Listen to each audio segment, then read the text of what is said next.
Hello बच्चों, नमस्तुभ्यम। मैं Gurunath from E2FE। आज हम सब डिस्कवरी ऑफ प्रोटॉन के बारे में पढ़ेंगे, जानेंगे। After the discovery of electron by J.J. Thomson in 1897, scientists realized that atoms contain negatively charged particles. Since atoms are electrically neutral, they must also contain positively charged particles to balance the negative charge. This led to the discovery of the proton. The positive rays, also called canal rays or anode rays, observed by Eugene Goldstein, provided the first evidence of positively charged particles.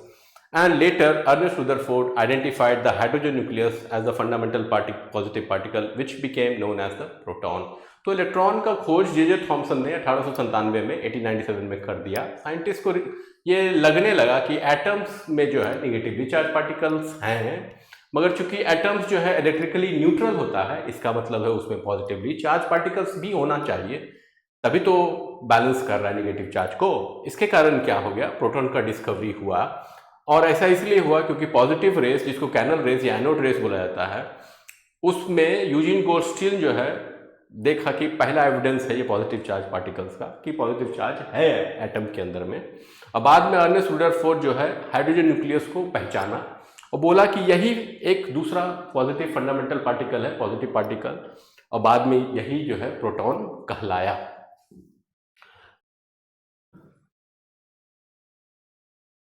Why was the proton discovery necessary? J.J. Thomson discovered the electron, which carries a negative charge. Since atoms are electrically neutral, electrons are negatively charged. There must be an equal amount of positive charge inside every atom. Scientists therefore began searching for positive particles. तो J.J. Thompson जो है वो electron को खोजा जो कि negative charge carry करता है। क्योंकि एटम सब जो है वो इलेक्ट्रिकली न्यूट्रल होता है और इलेक्ट्रॉन सब जो होता है वो निगेटिवली चार्ज होता है, इसीलिए जरूर equal amount of positive charge जो है वो एटम के अंदर है। साइंटिस्ट इसीलिए पॉजिटिव पार्टिकल का खोज करना शुरू कर दिया। Eugene Goldstein experiment 1886। Eugene Goldstein modified the discharge tube used by Thomson apparatus. The experimental setup consist of a glass discharge tube. तो यूजीन गोल्डस्टीन जो है जो डिस्चार्ज ट्यूब जो थॉमसन ने यूज किया था उसको थोड़ा मॉडिफाई किया, और इसका जो apparatus है एक्सपेरिमेंट का, इसमें एक ग्लास डिस्चार्ज ट्यूब का जरूरत पड़ता है, hydrogen gas at very low pressure चाहिए, हाई वोल्टेज सोर्स चाहिए, और एक परफोरेटेड कैथोड, जो कि कैथोड में छेद छेद हो, लेकिन यही चेंज हुआ, वो चाहिए होता है। इसके बाद एनोड और कैथोड चाहिए होता है।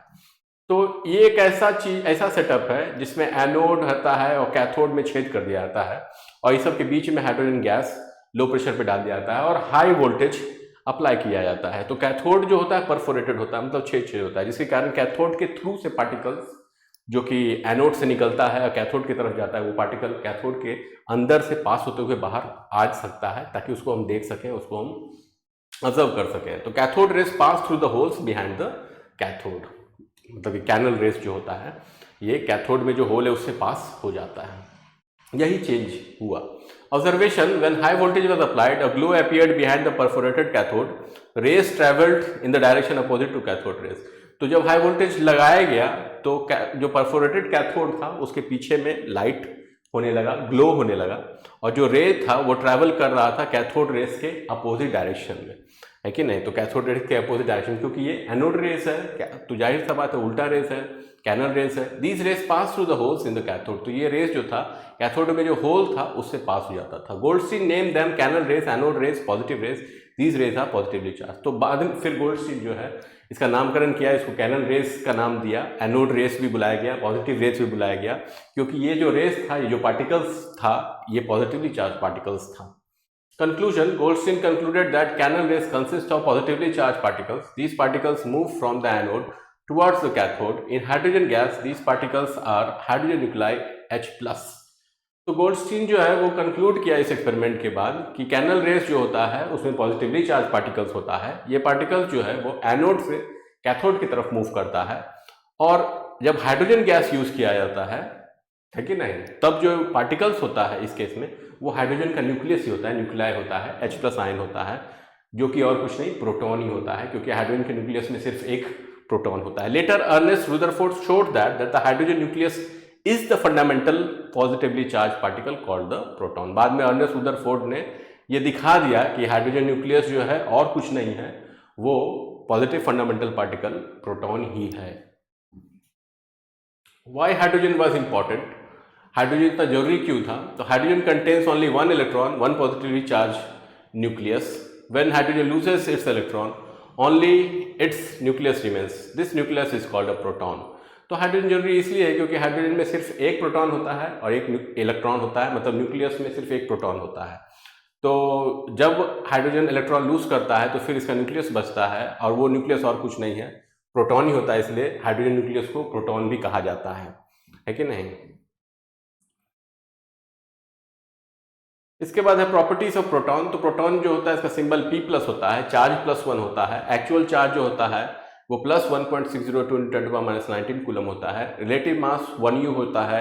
एक्चुअल मास 1.67 × 10⁻27 kg होता है.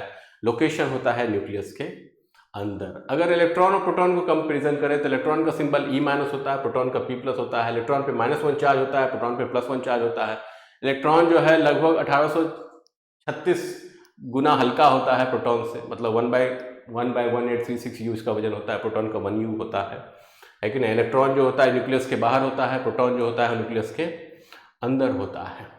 Importance of proton. तो प्रोटॉन का इंपॉर्टेंस ये है कि ये एटम को आइडेंटिटी देता है, मतलब किसी भी एलिमेंट का जो एटम है उसके न्यूक्लियस से ही बनता है ना, उसका पहचान उसके न्यूक्लियस से आता है, और न्यूक्लियस प्रोटॉन से बनता है. इसलिए किसी भी एटम को, एलिमेंट को आइडेंटिटी देता है. एटॉमिक नंबर डिटरमिन होता है प्रोटॉन से ही. न्यूक्लियस बनाने में ये मदद करता है. निगेटिव चार्ज जो होता है इलेक्ट्रॉन का उसको बैलेंस करता है. और इसी कारण पता चलता है कि किसी भी एलिमेंट का जो एटम है कैसा होता है. तो इस क्लास के लिए इतना ही. आई होप आपको समझ में आया होगा. अगर आपको हमारा कंटेंट अच्छा लगता है तो लाइक कीजिए, सब्सक्राइब कीजिए, कमेंट कीजिए, और हमारा जो साइट है e2fe.in उसको विजिट कीजिए. देखिए आपको क्या ज़रूरत है, क्या सूट करता है, हमारे साथ आगे बढ़िए. धन्यवाद.